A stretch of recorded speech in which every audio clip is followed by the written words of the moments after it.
Diana, I got your number from your resume on LinkedIn. My name is Sarah, and I'm an old student of, and like you, we had a relationship. I don't know the circumstances of your relationship with him, but it concerns me to see his behavior continued long after I knew him. I'm curious if you would be willing to talk to me about your experience. If not, I respect that. Sarah, I am at a loss of words, but also have so much to say. Yes, I would love to talk to you about this. Were you a student in Iowa? This is Diana. This is Sarah. And this is Blooming After Grooming, our podcast. That's right, Sesame. Ooh, do we have a great episode today. If you are a data nerd, research enthusiast, academic, potential student, my Geminis out there that love to collect information, this is an episode to tune in for all of that. Because today, Sarah and I talked to Alyssa Amendola, who I actually met at the 2025 Conference on Crimes Against Women, where Alyssa, who was working with the Center for Violence Prevention Research, she was there working their table. Alyssa holds a master's in public health and international development from the University of Pittsburgh, where she studied contributing factors to family violence and gender-based violence. She then worked as a forensic interviewer, assisting in child abuse investigations through developmentally appropriate and legally sound interview techniques. Naturally sensitive and empathic, Alyssa brought a deep sense of purpose to her work and strived to make the interview room a safe place for each child. After a year of this work, Alyssa was inspired to shift towards violence prevention and policy reform. Girl!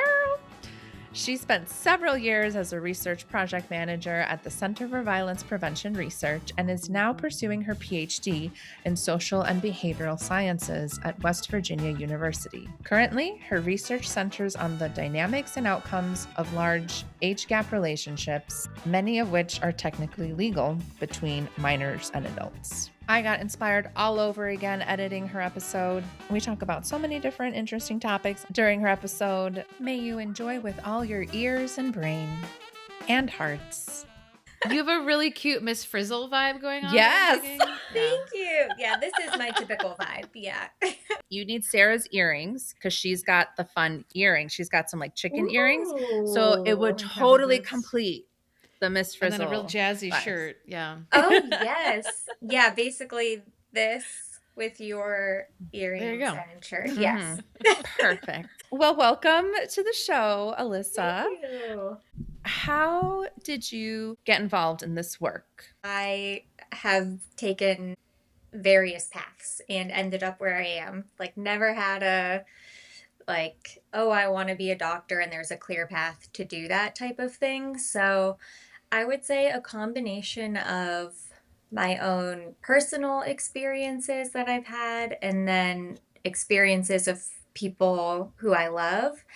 Another big moment for me was I was in my first year of my master's program when Me Too happened.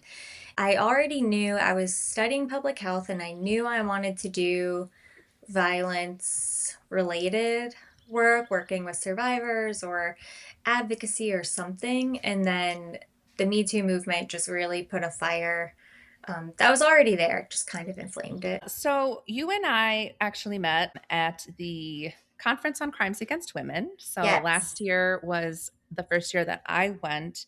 Was last year your first year also, or had you Second gone? year. It was That your was my second second year. year. Yeah, it's really cool because it's such a big conference. So really the whole time I was sitting there or standing, having conversations with people who were doing cool work like all over the country. And it seemed like there were some amazing talks going on that I would have loved to attend. But I got, you get to really talk to some really amazing people and make connections. Like, yeah, like how you and I met. So You meet people and you get to talking and realizing, wow, like everyone has a story and there's a reason why everyone is here. Can you share a little bit about like how you got started with your work with the Center on Violence Prevention Research? Or do you want to share a little bit about what you were doing before you got to working with them? Yeah, before I was with the center, I was a forensic interviewer with a Child Advocacy Center here in Pennsylvania. And so I don't know if you guys have talked much about child advocacy centers. Will you please talk to us about child advocacy? Sarah, go ahead. I feel like I was going to say, you should talk about that. You should also talk about what is forensic interviewing. Yes. I think both things would be good to talk about. I had shared with Sarah that I have like a little bit of experience working with child advocacy centers when I worked for a nonprofit that worked with foster youth, unaccompanied minors who were in foster care programs. And in my experience, the Child Advocacy Center, or the CAC, would send an advocate to then sit in on meetings with the minor and like their legal representation, like virtually. So there would be an advocate sitting in person with the child who would then be meeting virtually with their like lawyer, whoever they're meeting with. So that's all I know about CACs, but can you shine some light a little bit more on what they are? Yeah, I love CACs. I will talk about them all day. I think they do amazing work. So the one I'm in is based in Southwest Pennsylvania, and we serve all kinds of counties down here. So sometimes, depending on the size of a county, they'll have their own CAC, and then other times, like especially in more rural parts of the country, it might be more regional. But the point of the CACs is to have like a one-stop visit of a child makes an allegation, let's say, or discloses, I should say, some kind of potential maltreatment or abuse. They come to the CAC and they can have everything that they need to have done in one day. So the hope is that they're not having detectives come to their house multiple times or having to like retell what happened to them over and over again. Some of them are really amazing, and they have therapy dogs that can sit with the kids in the interview room and all these different things. But it's kid friendly. I was the forensic interviewer, so my job was to talk to the kids. In these cases, as you guys know, there's not a lot of physical evidence. And so the evidence is essentially what the child has to say. And so forensic interviewers are trained to conduct interviews that are developmentally appropriate for, the age of the child, and then also legally sound. And so not asking any leading questions or asking any questions that could incriminate them, because sometimes that's a concern. And so the forensic interviewers, that's our whole job. That's what we do. So the detectives, and if Child Protective Services is involved, they'll be there watching behind what do you call those, like two-way mirror, and kind of just listen. And so the interview will happen. The interviewer will go back, check with the detectives and Child Protective Services, like, is there any other information that you need? And then go back and conclude the interview. And then the child will also get a physical exam after that by pediatricians who are trained on doing, it's almost like the SANE exams, the sexual assault nurse examiner exams. And so they get that done. And we also have advocates there who can help the family if there's other issues going on with housing insecurity or anything like that. The advocates help with that too. Wow, that sounds like a really intense job.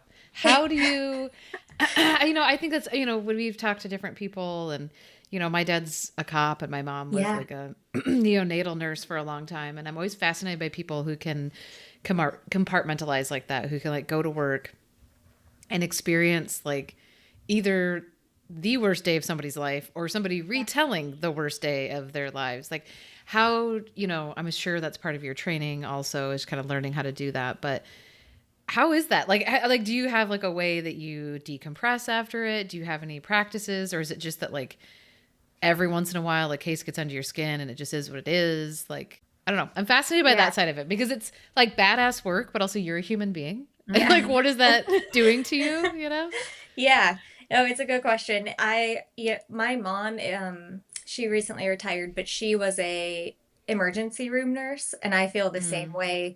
She would tell me things that she experienced in her day, and I'm like, I don't know that there's no way I could do that. So I think we all have different, but honestly, for me, because the interviews are there's the emotionally difficult part of it, but then there's also the technically difficult part of it where when the child first comes into the room and you kind of just start off talking to them, just trying to make them feel as comfortable as possible.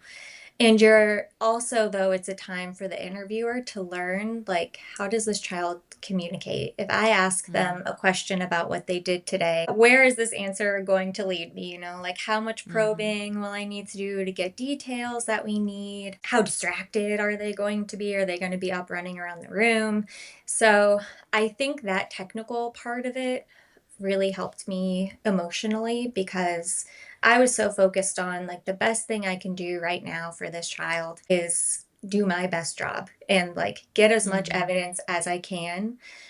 And so I think that focus really helped me in the moment emotionally. I think that once I was there for about a year before I was like, I do love this job, but I am just seeing the same stories over and over again, like grooming and things like that are following the same patterns. And I need to get on the other side of the prevention. Like how do we do that? How do we stop this from happening? So that's how I then got involved with the center and doing research and things like that. And I also think it was really interesting at the beginning, you were talking about how you went into getting an education in public health.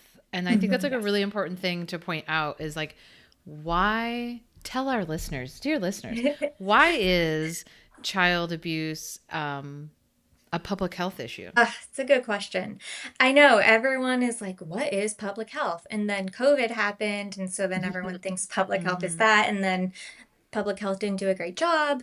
But public health is so many things. So the specific program I am in now for my doctorate is, and what I was in really for my master's too, is social and behavioral health. And so the CDC has a whole, I don't know if they still do. There is a whole division. At one point. At what point there was a whole division? Woo! Whoa. They had a whole department for violence and injury prevention. And so, and that's what they focus on, child abuse prevention, all these different things. And it's because, have you all heard about the ACE study, like the adverse childhood? Yeah. Yeah. And so there's a whole component of that with the questions that are about different forms of abuse that anyone may have experienced before the age of 18. And then other things like other household dysfunction, like if a parent had substance abuse issues or mental illness. Having 4 or more of these things is associated with all kinds of adverse health outcomes throughout lifetime. And so I think that study was pretty monumental in changing the way people look at experiencing abuse and things like that in childhood, because it can have this lifelong impact on your health, whether that be through unhealthy coping mechanisms someone develops and then they adapt, unhealthy behaviors and things like that, or just the having chronic stress on your system is bad for your health. Yeah, we've mentioned it a few times on the podcast, the adverse childhood experiences. Yes, this like abuse, child abuse, grooming, even like grooming, that manipulation, like that kind of abuse is a public health issue. Like the fact that there are up to possibly 17% of our students in schools right now are being targeted for grooming and abuse, that is a public health issue. And so as we were talking in our meet and greet with you, Alyssa, like we were just getting so excited and giddy, like thinking about like, oh my gosh, Alyssa's going to be part of doing the research that is lacking right now in this area. I'm happy that it's complicated. I'm glad that, people are more willing and comfortable to talk about grooming and trafficking and child exploitation. But I think a lot of people still don't understand it and don't understand like why it does take so long for someone to realize that they've been groomed, that they've been abused. But so excited to know that you are interested in this topic of learning more about grooming and sexual abuse and doing research on it. Yeah, Yeah. that's hopeful to me. That's hopeful. Well, I guess that I like going back to your first question about how did I get here. It's like I've always known that because just different things I have experienced throughout my childhood, or like I said, I've worked a lot with kids, and then seeing kids go through things, I'm like, man, I want to do something about this. And so and then working for the center was really helpful, just seeing like, okay, there are ways that we can try to prevent, and then like, show people that this can be prevented. And then coming back to school, I just had like an aha moment, like you guys talked about in your one episode. And I truly feel now it feels really good because as a researcher, you're like, you kind of start to narrow down onto the topic that you want to focus on and study. And so, like, for a while, I'm like, yeah, abuse prevention, violence prevention, great. And then you start to just get a little more specific. And so I guess starting off my first year back in school again, I had like an aha moment of grooming I experienced as an early teen through my teen years. And it's crazy because it's like I did the forensic interviewing. I've talked to and heard hundreds of stories about all of this. And I still was like not quite fully in my brain, like, oh, yeah, this is something that you also have personal experience with. Because for me, this person for me was like a mentor, and I did maintain a relationship with him for like a not relationship, but we were, I kept in touch with him, and he really did help me in a lot of ways. But as I got older, the relationship did just become a little bit more inappropriate. And for a little bit, I thought I really liked him and I liked the attention. And so it felt great. And then I think I had like a first aha moment at like 19 where I realized, oh, this actually is creepy and wrong that he has been talking to me like this for years. And I did tell my mom about it, and it was so long ago now that she had to call the provider and tell them to block his number because we couldn't just do it on our phones like we can now. So she like called and blocked it, and then I didn't talk to him since. But I think the second aha moment for me, it happened randomly. I really don't know what triggered it, but I in my brain was like, oh my gosh, of course you weren't the only one. And I think I just for so long was like, yes, it was wrong, but it was, we liked each other, and he should have known better. But, it was I'm special. He thought I was special. Yeah. And so I was such an yeah. interesting 17-year-old. Yes. It's amazing how long that takes your brain to unravel that story you Amazing. tell yourself. Yeah. Amazing. Yeah. Yeah. And I was just like, oh my God. And then everything kind of crashed down. I'm just like, whoa, everything I thought about this person in this relationship was so wrong. And then, not that long, maybe a month later, someone who was also knew this guy reached out to me and said, like, hey, I don't want to, kind of like you did to Diana. Yeah. That, we knew each other, though. She was a couple years older than me. And she said, like, I've been in a relationship with him when I was 15. Yeah. And then that kind of spiraled some other things. And then that's an ongoing situation. But just being involved in that now, as an adult, it opened up a whole other world of, oh my gosh, there's so many issues here that we need to focus on.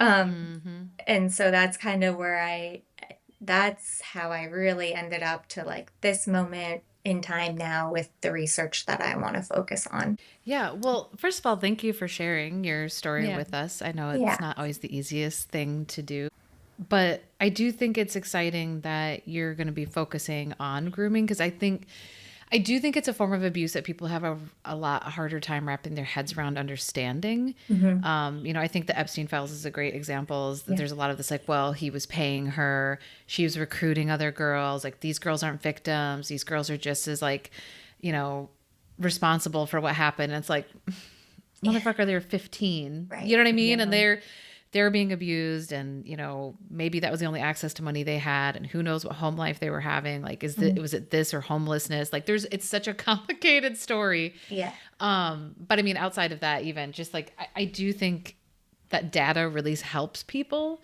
Even delayed disclosure, I know, has been something that we really had a lot of people kind of push back about when we came forward of like, why now? Why did it take you so long? Why didn't you say something then? And it's easy to say like, oh, well, it just takes a really long time. But it really helps when you can be like, here's a fucking infographic Yeah. with data from a study, right? That shows this is the average age of disclosure and this is why it takes people a long time. So yeah, to kind of support what Diana was saying before, it's exciting to know that people are out there like doing that research because I really do think it helps people understand survivors, but then it also really helps on like legislative levels, right? Like when you're trying to argue for bills, if you have data to back up the things that you're saying, it really makes a big difference for people to kind of wrap their heads around these complex issues. Definitely. So I did the forensic interviewing. I was like, okay, I have to prevent this before it starts. Let's teach people about signs, and that's extremely important. And I still do want that to be a part of my future. But the experience I'm currently in also is making me go back to, I think, what originally inspired me, like with the Me Too movement and stuff, of justice for people who did go through this. And so, because essentially with the situation I was talking about, the person who I know who was in a relationship with him, they're trying to find if there's proof that abuse happened before she was 16 years old, because that 16 is the age of consent for us in PA. Yeah. So thinking about, I'm like, so if she's 15, then something can happen, but if she's 16, it can't. Like, Yeah. The grooming had been happening for years.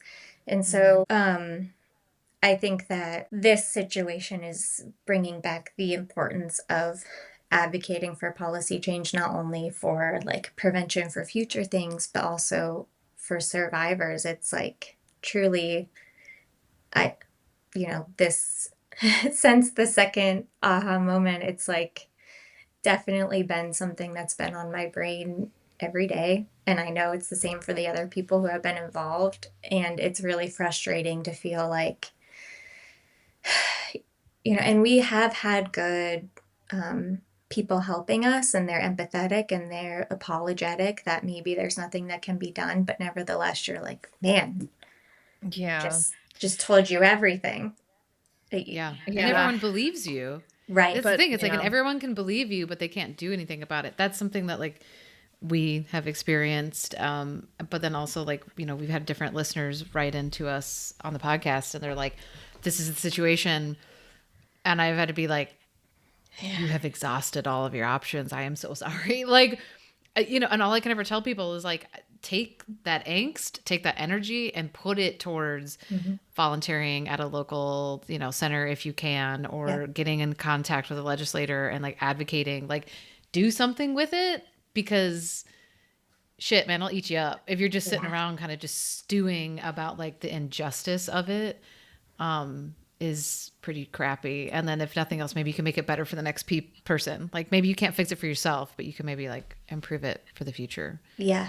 But yeah, we have age of consent is 16 here in Iowa as well. It's a stone cold.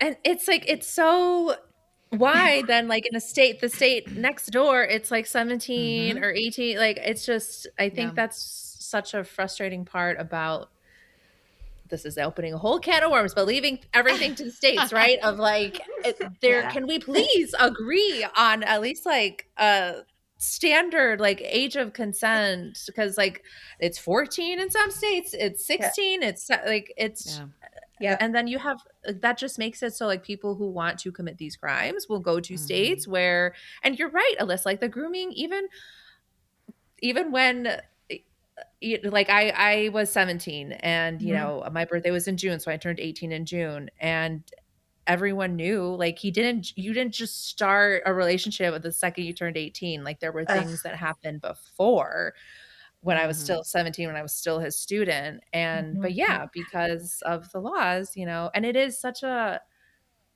heartbreaking, grueling experience, like going back to your life and trying to find that evidence that maybe, I don't know about your friend, but I was convinced that I had evidence somewhere. Like in my brain, I was like, oh yeah, I have evidence. And then I went to go look for it and I didn't have anything. Yeah. And you know, like that, it's just that's so tough. I'm sorry you guys are going through that right now.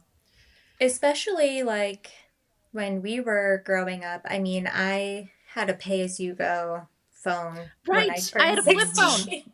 Right. And so It was calling pixelated. cards. at one point I was like, do you think they have my text messages from 20 years ago? You know, like, is there anything I can do? But Dude, not. I filled out paperwork to try to access the archives of AOL because I was like, I know we messaged in AOL. It did not work. Oh my gosh. Yes, I have so many. Yeah, I would stay up on AOL Instant Messenger talking to my friend about him because I just thought he was, you know, the best thing ever. Yeah, it's crazy. And then even in, you know, I definitely journaled and, um, you know, wrote in my diary and stuff a lot growing up. And I think I even, you know, I wrote about him a little in the beginning when I really thought of him as more of a mentor.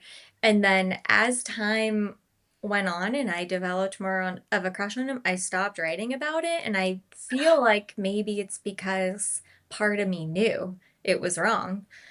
I did the same thing. Yeah. Yeah. And the person, my friend, said similarly, because she's like, I know I wrote about it in my journals. And she went back and looked and she's like, wow, there's nothing. It's crazy. There was one journal that I knew I didn't write about him in because it was one that I would take to school. And like, I was worried that, oh, if I drop this, someone finds it. I knew this is something I have to keep a secret so he doesn't lose his job. So there's so many things. And this is why I think I get so excited about the idea of like people like you doing research and talking about or talking to other people who have gone through this experience of being groomed, even if it never went to any kind of like physical touch or assault. Just like being groomed in itself is a mentally fucked up experience. Where was I going with this? Sarah, help me. What was I just saying? But you're excited that Yes, thank you.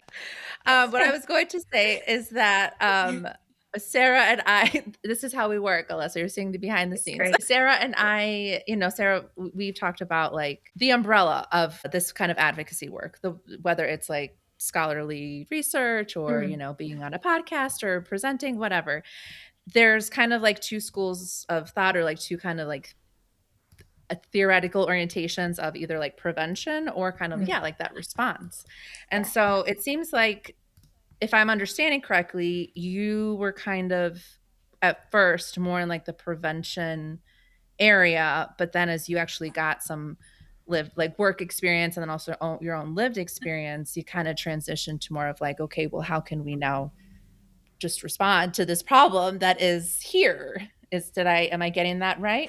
Yeah, so if you want to get really nerdy with it, there's like Let's different. do it. always. There's like We have a whole podcast about grooming. Okay. So yeah. amazing. I know, I'm with my people. Yeah. There's different so like in the violence prevention world, there's like different levels of prevention.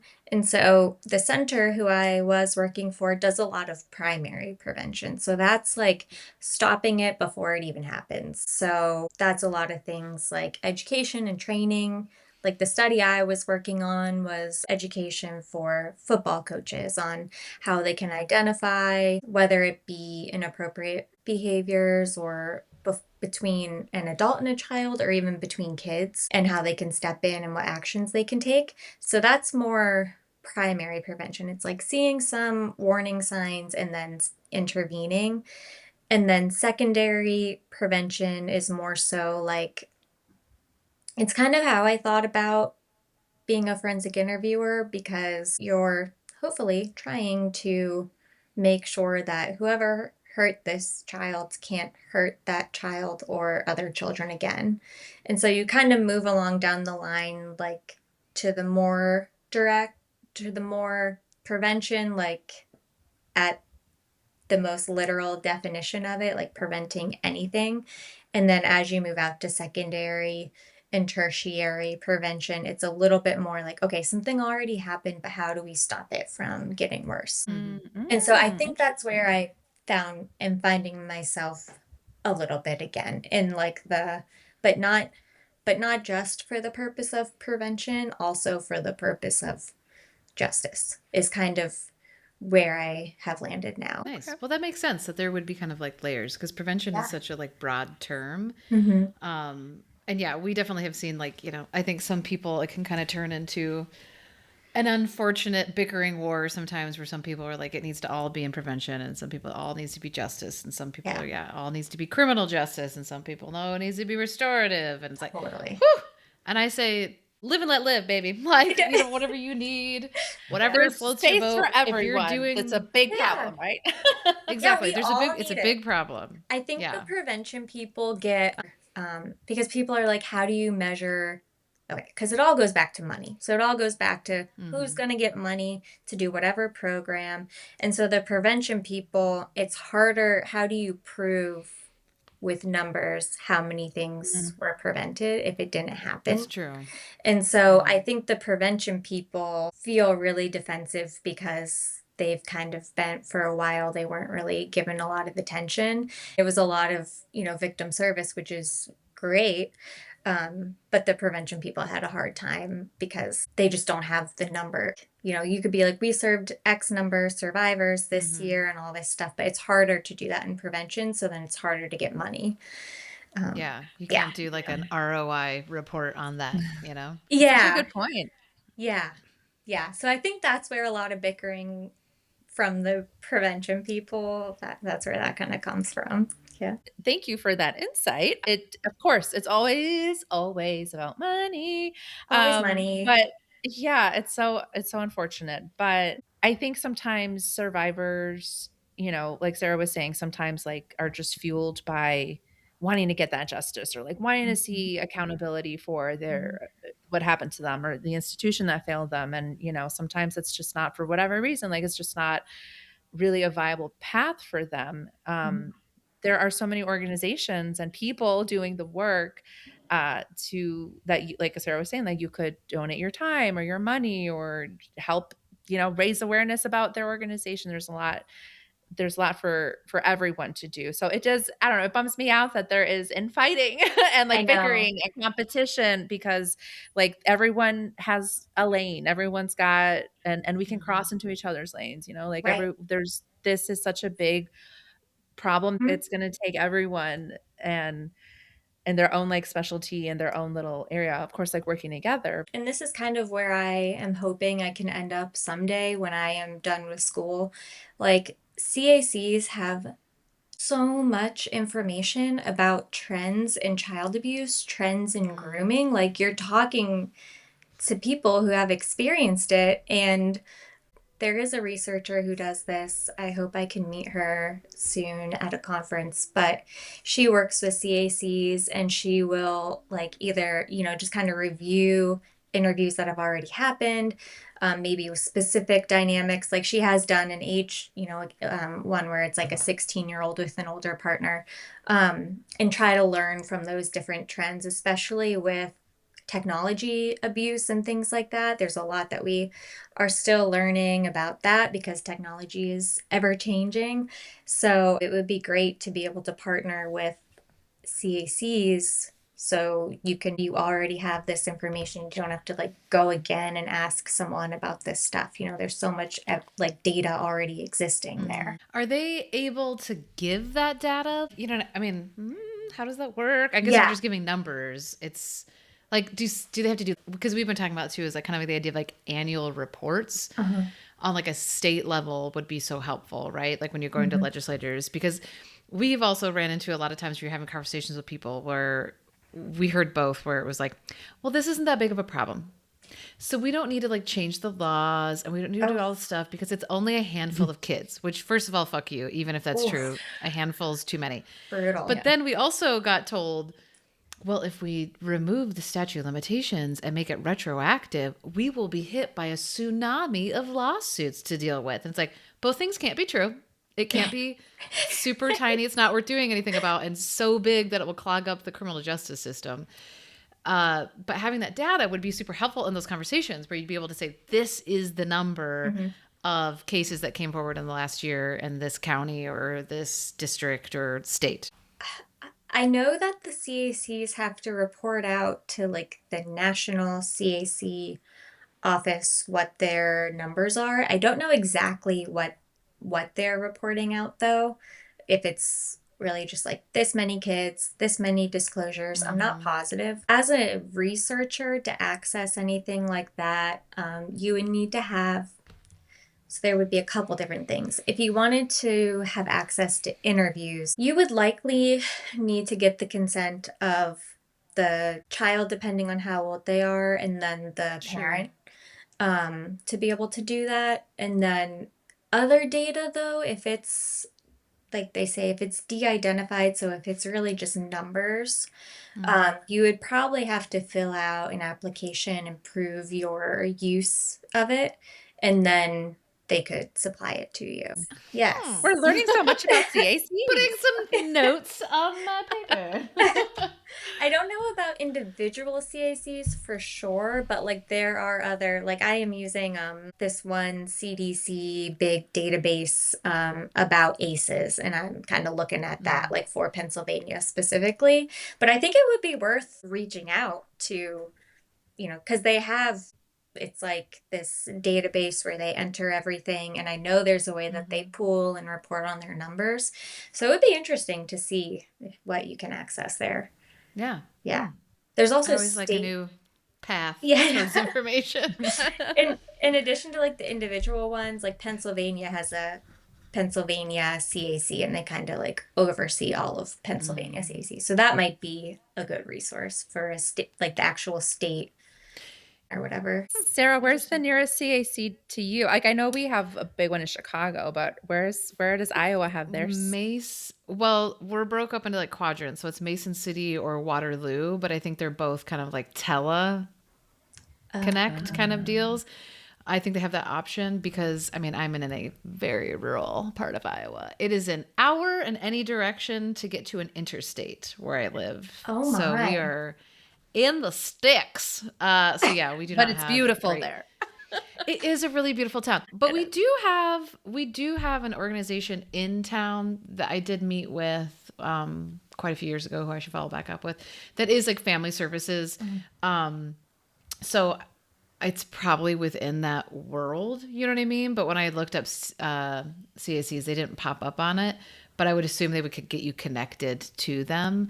But they do kind of like counseling and can get people applications for like financial aid, like for families when they're going through stuff like that, like, or even just adults, right? So I think there's this kind of like all kinds of crisis. So if you lost work because you were having to go to testify against your rapist, like they can help you like apply to get financial aid from the state and stuff like that. So Great. I know we do have one of those like in our town because I met with them. And at the time they were like, oh, would you want to be like a person people can meet with? And I was like, I am not in that headspace. I was like, thank you. No, thank you right now. Yeah. It was like in the middle of us going through all of our stuff. And I was like, I'm just going to take my paperwork and go home. Yeah. Absolutely. No, yeah. thank you so much though. Yeah. Yeah. But I'll have to look more into it. Yeah. I would definitely be interested because that's something Yeah. that's come up a lot with different advocates I've worked with here in Iowa is like, the data and where is the data, and it Yeah. has to exist somewhere. We just, nobody really knows where it's at. Or maybe people do, and I'm just talking to the wrong fucking people. Who knows? So, Alyssa, tell Yes. us about what you know of how consent laws came to be. Oh my The gosh. history of It's consent laws. the earliest record of like an age of consent law that I found in my research is the year 1275 in Europe. And it was, What? yeah, Hold on, but what? 13th century. Okay. I was like trying to think about how to word it because it's so convoluted. It was to protect a father's property, which was his daughter's virginity, because that is valuable monetarily. So that's where this started. And that was age 12. So a lot of that had to do with marriage, like when, when someone could legally get married, and then so it was all about property. So that really made me angry. And then Yes. To put that into context, that's also during Marco Polo's journeys. Like, that's where we're at in world history. very, very long time ago. Yes. Very, So very different. Before like it I became a said- fun game and a pool. Yeah. Yes, as I had mentioned, like throughout human history, when Yes. have we ever had respect for children? Similarly to how like the first rape laws, where it was like the woman was her husband's property. So we have thankfully gone away from thinking of kids and virginity as property, but that still kind of idea of like protecting a girl's virginity was still going on in the 70s and 80s in the US. And so I read a couple cases about that, and it was also very much like the one big case, it was a case in California. I think the girl was 16 and he was 17, and they still were trying to charge this guy with statutory rape because he put her at risk for teen pregnancy. So then that was like another Good God. big push of the age of consent laws. And then feminist movement happened, and they're like, you guys, we have to protect girls, still girl focus, from exploitation. And so then it changed from protecting virginity and decreasing teen pregnancy to, oh, I think there's actually bad things like mentally and emotionally that happen to kids who are in relationships with someone way older than them. Like, it's just, that's not good. And then it kind of swung really hard in that direction, where it was really strict with, it would be like if a 16-year-old and a 19-year-old were in a consensual relationship together, that 19-year-old could end up on a sex offender registry. So it kind of swung the other way, where it was really restrictive. And then that's essentially where we kind of landed today. And that's why it's weird across the states, because it's been different state-based cases that have then things that were really important at that time of that case kind of influenced then where people landed with the age of consent laws. And so that's why a lot of places like Pennsylvania are like 16, anything above that, I don't know, we don't want to, interfere with their sexual autonomy. But I do think it's an interesting kind of caveat of it, because yeah, like if you are, if age of consent in your state is 17, you're 16, and you're dating a boy one grade above you, and your parents don't fucking like him, like, and you live in the wrong state, they can get him arrested and put him in a sex offender registry, and he's really doing nothing wrong. Like, and he could be like months older. Yeah. Right. Yeah, right. Like you could have months apart. And I do think regionally also makes a difference. You know what I mean? Like, as uncomfortable as it might make people feel, like certain things are more normalized in certain parts of the country than they are in others. And I'm sure there's a difference between rural and city. Yeah, the Romeo and Juliet laws, also called close in age exemptions, but they I I think there's a lot of positivity in that for all the reasons you described, Sarah. But then critics will say, like, it's interfering with personal lives of teenagers, and we shouldn't be in their business saying who they can or can't have consensual sex with. Well, then let's give them actual comprehensive sex education. How about Yes. that? And access to free birth control and access to abortions if they need them. Right. Listen. Oh, we don't want to interfere with their sex life? Oh. We have strong opinions about these issues. Yeah, no, I love it. The comment I made earlier of like, would it be beneficial of like if we had a federal age, a consenting like age that we could all agree upon as a nation of like, this is when we're going to interfere a little bit more. Do you think that is good? Do you think that would be helpful? Do you think that would make things complicated? Right. What do you think about like a universal age of consent in the United States? Yeah, I think well, that is part of what I am trying to figure out with my, with the study I'm working on now for my dissertation, because I'm inclined to say, yeah, it should be 18 because it's like, you're an adult when you're 18. And I think even just note like that social norm of, okay, your parents have hopefully prepared you for adulthood, school has hopefully prepared you for adulthood, and you maybe are going to be out and on your own now. And like at 18, it's like hopefully life has prepared you for this point. Things prepare you a little bit for adulthood more, but at 18, you're still a child. And so I think there should be limitations. I don't know what, and that is part of like what I'm trying to figure out. What is, what is an appropriate age gap? Is it just an age gap? What else is involved in deciding what makes something appropriate and good? And so that's part of what I want to find out with this study, but I also want to find out like how can we, I think a lot of things are driven by social norms. And so in violence prevention work, there's a lot of work with bystander intervention. And so it's like teaching, especially on college campuses, they'll do it where they teach people like, hey, if you see your friend trying to take advantage of someone who's really drunk, this is how you can step in. This is how you can help. This is what you should look out for. So the bystander intervention programs are really well supported in research. And so I'm like, how can we do that for people who want to date 16-year-olds when they're 25 years old? Like, how can we teach people to question that and talk to their older friends, put the responsibility back on the adults, like, hey, that's not cool that you're going after. Yeah. No, it is not cool. It is, in fact, creepy. Don't be afraid to call it out. Okay, we talked about quite a bit in this episode with Alyssa. Wow, including child advocacy centers, forensic interviewing, the history of consent laws, and that's not even all of it. So, how about we just pause here, take it in, and come back next week for part 2 of our conversation with Alyssa. We talk more about public health and the challenge of changing people's behavior. She'll also share about her dissertation research focus, as well as how you or someone you know could possibly be involved in this research study. Y'all, we are changing the game together. Huzzah! Okay, come back next week.